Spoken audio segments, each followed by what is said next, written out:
Dạ dạ.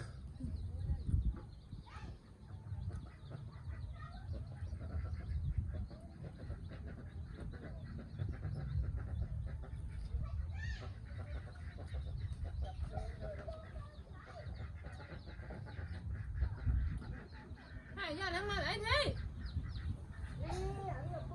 Nhà tắc đi.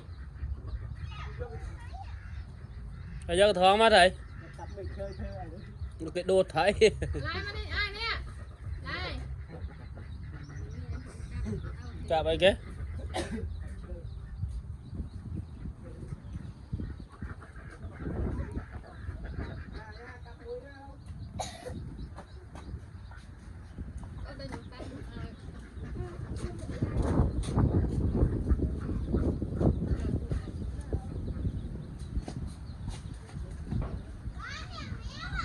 Nè mèo. Nè mèo đây nè nè.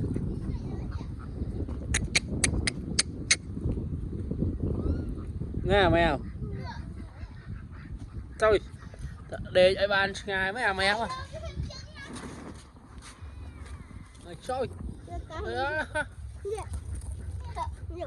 Dạ mà để cho mèo. Hả mèo.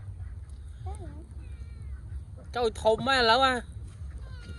Wow, thùng mà lại ơi. Lại chạm đi bạn. Chạm á.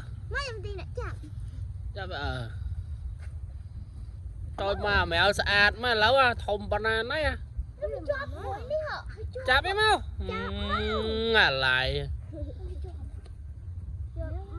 Lại tiên việc lang mà. Áo biết mà. Thổ po biết mà.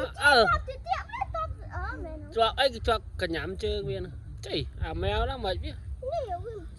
À lại chạm về chân à hiện chưa?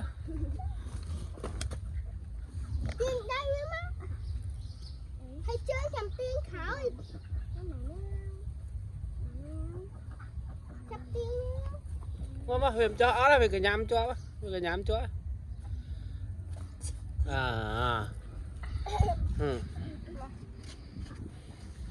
đã biết lớn em á coi mà mèo là thông mau rồi xả tiết là lâu rồi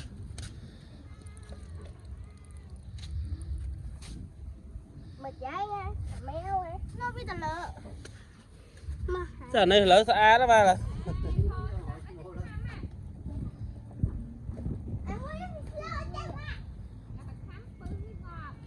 khám phải biết khám mà biết ai pa biết ơi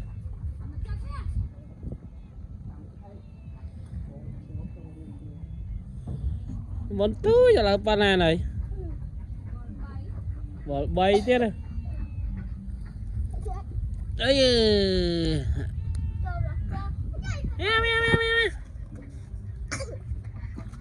mèo bột một bây giờ một phần này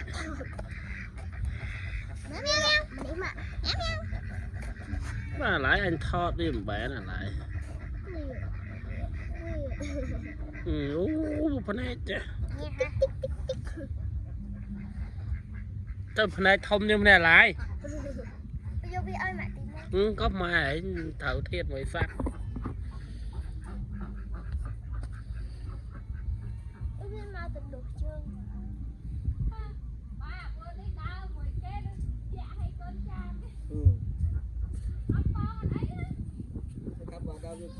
không mới bằng miền mòn crab á thì mà bắp ấy